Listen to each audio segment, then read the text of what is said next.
Hi, Honors Algebra 2 students. We're in Chapter 7, Day 4 Notes, which focuses on factoring. At the end of the lesson, we'll do a couple of examples that will actually help you with the Day 5 assignment. In the last few lessons, we've done all different types of factoring, and so we will continue to build on that in this particular lesson. So if you notice, our instructions simply say to factor. If you notice, in the first example that we're going to factor, we have 4 terms. And so as such, we're going to do something that's called factoring by grouping. And typically when we do factoring by grouping and we have 4 terms, the first way that I start to group them is to group the first 2 terms together and then to group the second 2 terms together. And then we'll see where we get with that process. So in this first group, we now want to look for our greatest common factor. And if you look, our greatest common factor in that first group will be 4x squared. And what we have left over after we factor out of 4x squared is x plus 7. And then if we go through the same process in the second group and we look for a greatest common factor, that GCF would be negative 3, and we would be left with x plus 7.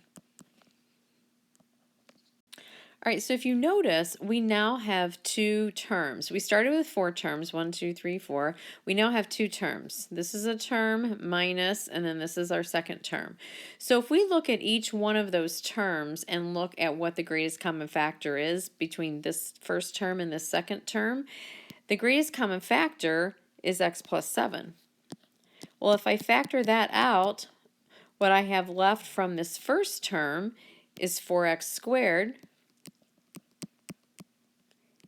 And what I have left in this second term after I factor out an x plus 7 is minus 3. And as is always the case when we factor, we look to see if we could further factor. So this binomial will not further factor, and neither will this one. So this answer of x plus 7 times 4x squared minus 3 will be my final answer. Okay, so I want to mention a few things before we go on to the next example. When we got to this step in the process right here, notice that we had a GCF of x plus 7. When you're doing this process, if you do not have a GCF between this first term and this second term at that point, then you need to go back and figure out if you've made a mistake, or perhaps the particular polynomial will not factor in the given way that we're trying. But at this point in the process, this right here, this factor right here, x plus 7, should be matching this x plus 7. And sometimes it's just a matter of adjusting your GCF. For instance, if I have factored out a positive 3 right here instead, I would have had a negative x minus 7. Well, then if I would have factored out a negative in addition to that, then I would have been able to make this x plus 7 and this x plus 7 match. So sometimes there are things that you can do to adjust, sometimes there aren't. But my point is at this step in the process, these should be matching. In other words, you should have a GCF between this term and this second term. And if you don't, you need to stop and see if you've made a mistake and or figure out if there's a different way you should be factoring it instead. And then along with that, if you have 4 terms, as we did in this one, and you try putting them in groups of 2, so grouping the first 2 together and the second 2 together, if that does not work, you may think, well, what would be another process that I could follow? Well, we will be looking at some examples at the end of the lesson where we take 4 terms and we group them in a different way in order to get them to factor. In the next example, we once again have 4 terms in the polynomial that we are going to factor. So let's do factoring by grouping, and let's group them in terms of 2's. So we'll group the first 2 terms together, the second 2 terms together, just like we did in the last example, and let's see where that gets us. Okay, so in our first group, the GCF is 3x, and what remains in that group when I factor out a GCF of 3x is a squared minus 16. And then if I repeat the process for the second group, the GCF is negative 2, and then I'm left with a squared minus 16. All right, now this is the step in the process where I was saying we have one term here, a second term here. This should match, or in other words, you should have a greatest common factor at that point. And we do. That greatest common factor between the 2 terms that I now have is a squared minus 16. What remains from this first term is 3x. And what remains from this second term, when I factor out the GCF of a squared minus 16, is minus 2. All right, so far what we have done is very similar to what we did in the last example. But as I also mentioned in the last example, once we've gone through this factoring process by grouping, we need to look to see if anything will further factor. Well, if we look at this binomial, this could be factored as the difference of two perfect squares. So a squared minus 16 will further factor into a minus 4 times a plus 4, and then 3x minus 2 will not further factor. So my final answer for this one is going to be a minus 4 times a plus 4 times 3x minus 2. This is the fully factored answer. In our next example, we're going to factor the trinomial 5x squared plus 3xy minus 2y squared. And if you notice, we have a trinomial. It has 3 terms, and I have a leading coefficient that is not 1. So this is a type of problem that many of you will use splitting the middle term as a process to factor it. So let's take a look at what that would look like. All right, so when we do splitting the middle term, we need to take 5 and multiply it by negative 2 and get negative 10. And I'll just use the notations over here that I normally use. Again, each teacher probably shows a little bit different way of keeping track of it, and that's fine, but this is the way that I keep track of it. So 5 times negative 2 is negative 10. I need two numbers that multiply to negative 10, and I need to find ones that add to 3. So if we think about that, 5 times negative 2 multiplies to negative 10, and it adds to 3. And so those will be the numbers that I use to split the middle term. All right, so I'm going to use those numbers to split the middle term, so my 5x squared will remain as is. 3xy I will write as plus 5xy minus 2xy, and then I bring down that third term of negative 2y squared.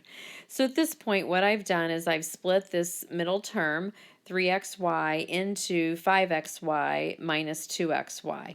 And that's based on what I found over here. I needed two numbers that multiply to negative 10 and added to 3. Those numbers were 5 and negative 2, and I use those as coefficients to split the middle term. All right, well, if you notice, I now have 4 terms, so I'm back to doing something comparable to what I was doing in the first two examples. In the first group, I'm going to factor out a GCF, and in this case, it's going to be 5x, and I have x plus y remaining. And then in the second group, I'm going to factor out a GCF of minus 2y, and I'm left with x plus y. All right, and as we discussed before, I now have 2 terms. And if I look for a GCF in those 2 terms, I have an x plus y in both of them. So I will factor that out. And what I'm left with in this first term is 5x. And what I'm left with in this second term is minus 2y. And then if I double check to make sure that this will not further factor, if I look, x plus y will not further factor, nor will 5x minus 2y. So this is my final answer, x plus y times 5x minus 2y. All right, so that process should look familiar, but it's nice to review it, especially in context of the prior 2 examples where we had 4 terms and we were looking at factoring by grouping. We have 4 terms right here as part of this process, and that's what we're doing here. We're doing factoring by grouping after we split the middle term, and we're continuing on in the same process after that point as we did in the first 2 examples. In the first 2 examples, we started with 4 terms, and we did this whole process. In this particular example, we split this middle term, and by doing so, we get 4 terms, and then we continue on in a comparable process to what we were doing in the first 2 examples. In the next example, we're going to factor x to the 4th minus 20x squared plus 64. Before we do that, I want us to take a look at factoring x squared minus 20x plus 64. If you notice, what I have written over here, this quadratic trinomial, is very similar to the one you see written over here, except instead of having an x to the fourth, I have an x squared. Instead of having a minus 20x squared, I have a minus 20x, and then I have a plus 64. Well, let's take a look at how we would factor this one first, and then we'll look at a comparable process for the example that we're given. So I'm pretty sure if you were asked to factor x squared minus 20x plus 64, I'm pretty sure that you would very quickly tell me that it's x minus 16 and x minus 4. And we would be done with it and we would go on to the next problem, so to speak. All right, well, let's review what we did in this particular problem to get it factored, and then we'll apply a similar concept to this particular example over here. So if we have a quadratic trinomial that has a leading coefficient of 1, to factor it, we need numbers that multiply to 64 and add to negative 20. Well, what are those numbers? Negative 16 and negative 4. They multiply to positive 64 and they add to negative 20. So those are then used to become my factors. My factors are x minus 16 times x minus 4. All right, well, over here we have something comparable. We have a quartic trinomial. Notice that the first term is quartic, the second term is quadratic, and then we have our constant. And then we have a leading coefficient of 1. So if we come up with numbers that multiply to 64 and add to negative 20, again, those would be negative 16 and negative 4, we can then use them to factor this quartic trinomial, but instead of having an x minus 16 and an x minus 4 as our factors, we're going to have an x squared minus 16 and an x squared minus 4. Again, though, the numbers negative 16 and negative 4, they multiply to 64 and they add to negative 20, so we're going to use them. But instead of this first term in the binomial being just an x, we're going to make it an x squared, because notice we have an x to the fourth right here. Now, if you're not sure that if that works, if you FOIL this out, you will find that indeed x squared minus 16 times x squared minus 4 is equal to x to the fourth minus 20x squared plus 64. So in other words, these factors are mathematically equivalent to the original problem. All right, now if we look to see if these factors are fully factored, we will find that they aren't. Each one of them can be further factored by difference of two squares. So x squared minus 16 further factors into x minus 4 times x plus 4, and x squared minus 4 further factors into x minus 2 times x plus 2. So what you see written right here of the factors of x minus 4 times x plus 4 times x minus 2 times x plus 2, that's our fully factored answer. All right, in our next example, we are going to factor this. All right, I'm not even going to read it to you. We are going to factor this. So before we get started, I want to remind you that when you factor the difference of two perfect squares, and we've done this in a couple of examples above, but just by way of reminder, if we're factoring a squared minus b squared, that factors into a plus b times a minus b. Obviously, you can write these factors in either order because they're being multiplied together. So if you write it as a minus b times a plus b, that's fine. All right, now another way of thinking about this is a squared minus b squared is, well, this is your first term squared minus your second term squared. So when that factors, it factors into two binomials, and we have the first term plus the second term, and then in one of the factors, and then in the other factor we have the first term minus the second term. So the reason I mention that is when we look at this particular example, if you look at it at a very, very high level, we have a first term squared minus a second term squared. That's what we have.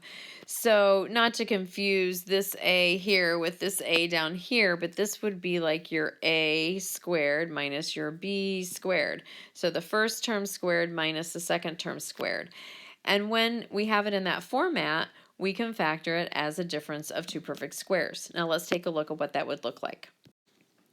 All right, so as we get started with factoring this, the first thing I'm going to do is put two sets of brackets right here. And these two sets of brackets here will hold my overall factors. All right, so when I factor using the difference of two perfect squares, I'm going to take the first term.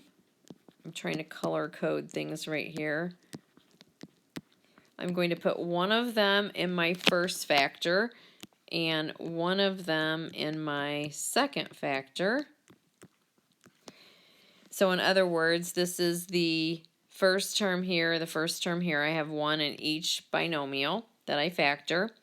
And then I'm going to take my second term and I'm going to put one of them in my first factor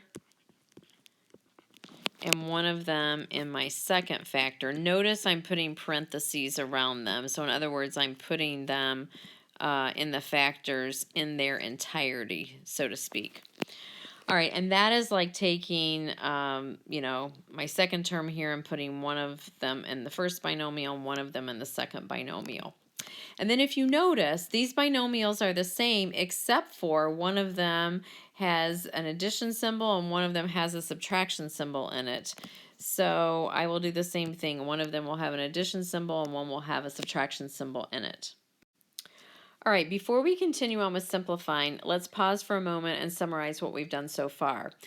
I can factor all of this as a difference of two perfect squares. Notice I have a first term squared minus a second term squared, and that's if I look at it at a very high level. Well, when I factor something like that as a difference of two perfect squares, I'm going to take this first term plus the second term as one of my factors. In the brackets here is one factor. And then in the other factor, in this case, in the other set of brackets, I'm going to take the first term minus the second term. So that's what I've done so far. Now I need to simplify. Now to simplify inside this first factor, I'm just going to go through and combine like terms and see what I get. So when I do that, I'm going to get 6x plus 3y. The a's cancel each other out, so that's going to be my simplified first factor. And then in my second factor, when I go through and I distribute the negative 1 and combine my like terms, I'm going to get the following. 4x plus y minus 2a. All right, and as I've mentioned several times, we need to now evaluate to see if this is fully factored. Well, if I look at this factor right here of 6x plus 3y, we can actually factor out a greatest common factor of 3, so we should go through and do that, and then we will have 2x plus y remaining when we do that, and then our second factor was already fully factored. All right, so this will be our final fully factored answer of 3 times 2x plus y times 4x plus y minus 2a. All right, so you may need to pause the video and take a look at this example in more detail, but just at a high level, we could factor it as the difference of two perfect squares because we had a first term that was squared minus a second term that was squared. We were able in this step to follow this overall process for factoring a difference of two perfect squares. That's what we did in this step. And then the rest of it was simplifying. First, we simplified within each factor. Keep in mind what's in brackets here in black is a factor. So this initially was an entire factor and this was an entire factor. So once we used this pattern for factoring with a difference of two perfect squares, which is what we did right here, then we simplified within this factor and got what you see right here. We simplified within this factor and got what you see written right here. And then we further factored if possible. And in this case, we could further factor because we had a GCF of 3 in this first factor. So this is our final fully factored answer. As we take a look at these last two examples, we are going to be factoring them, but I do want to call your attention to the note that is written right here. These next two examples are going to be used on the following day's assignment. So the examples that we had done up to this point will help you with the day 4 assignment. These two examples will help you with the day 5 assignment. As we look at factoring this next example, you may notice that we have 4 terms. So if you think back at the beginning of the lesson, if we had 4 terms, we grouped it by doing groups of 2. So we grouped the first 2 terms together and we grouped the second 2 terms together. So what I like to do is explore doing that with this particular example, and then you'll see why it does not work that way. So if we follow that process though, if we put the first 2 terms together in a group and we factor out a greatest common factor of x, we'll be left with x minus 10. And then, so sometimes students will do that, and then they'll come to this second group and they'll say, well, I know how to factor that. That's the difference of 2 squares. So they'll factor that into 5 minus y times 5 plus y. And then they'll think that they're done. Well, there's a problem with that. When we factor something, our final answers need to contain something that is multiplied together. If you look right here, these 2 components are multiplied together, but then we have this addition symbol right here, and then these are multiplied together. So our final answer is not, it does not consist of things that are all multiplied together. These 2 things are multiplied together, these 2 things are multiplied together, but we have an addition symbol right there. So all of these are not being multiplied together. So this is not going to work. All right, this process does not work. So I'm just going to put an X through that. So if you wrote it down in your notes, make sure you put an X in it so you know that does not work. Having said that, let's see if we can take a look at this example and group the terms in a different way so that it will factor. So here's what I mean by that. Let's say we group the first 3 terms together. So again, over here we did 2 terms at a time and that did not work. So let's say we put the first 3 terms in a group and then we'll leave the 4th term, by itself for now. Well, we could take x squared minus 10x plus 25 and we could rewrite that as x minus 5 quantity squared. And then I'll just put my minus y squared out there because we still have our 4th term, so we still need to include it. Well, now if I look at this at a high level, I've got the difference of 2 perfect squares. I have a first term squared minus a second term squared. So now I can further factor this using the difference of 2 perfect squares.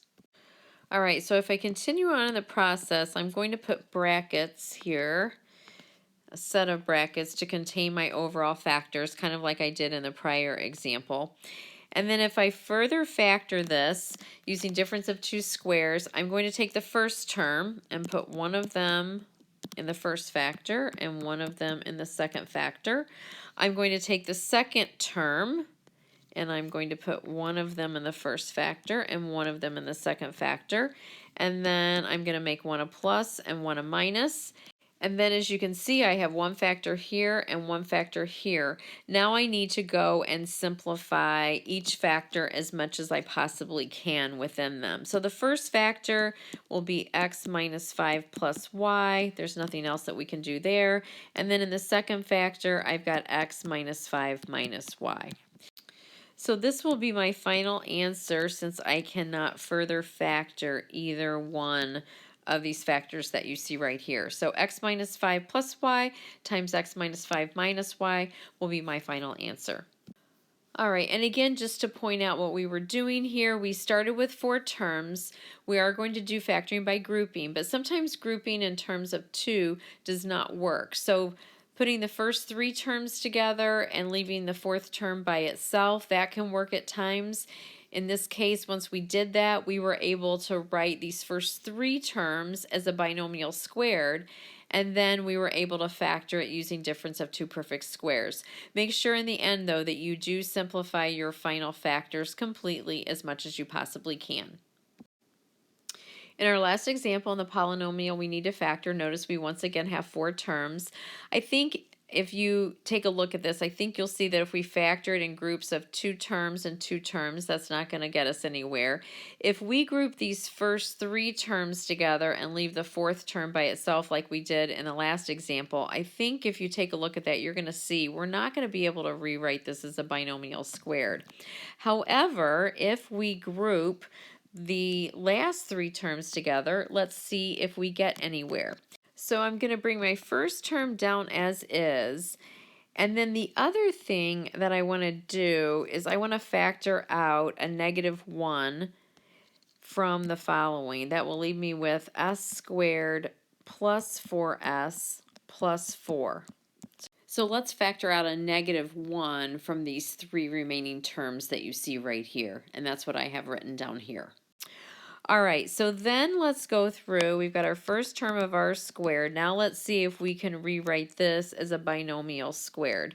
Sorry, I wrote this in red. I meant to write it in blue. So if we write that as a binomial squared, that will be s plus 2 quantity squared. And then if you notice, overall, again, we have the difference of two perfect squares. We have a first term squared minus a second term squared. So when that's the case, we can use difference of two perfect squares to factor it. All right, so let's take a look at what that would look like. I'm putting my brackets here to contain my overall factors. So I'm going to take the first term and put one of them in the first factor and one in the second factor. I'm going to take the second term and put one of them in the first factor and one of them in the second factor. And then I'm going to make one a plus and one a minus. It doesn't matter which sequence you do that in. And then I'll go through and fully simplify within each factor. So in this factor right here, when I simplify, I'm going to get r plus s plus 2 from the first factor, and then when I distribute the -1 in the second factor, I get r minus s minus 2. And if you notice, I can't further factor either one of these factors, so my final answer is what you see written right here. The final factors are going to be r plus s plus 2 times r minus s minus 2. Again, in this example, we were factoring using grouping. We had 4 terms in the original polynomial. We were doing factoring by grouping, but grouping 2 and 2 would not work. Grouping 3 and 1 would not work, but grouping 1 and 3 does work, because that will allow us to rewrite this trinomial as a binomial squared, and then we can factor using difference of two perfect squares. We've got a first term squared minus a second term squared. That gives us the ability to use difference of two perfect squares for factoring. All right, so this concludes the Day 4 notes of Chapter 7. The first few examples will help you on the Day 4 assignment. These last two examples will help you on the Day 5 assignment.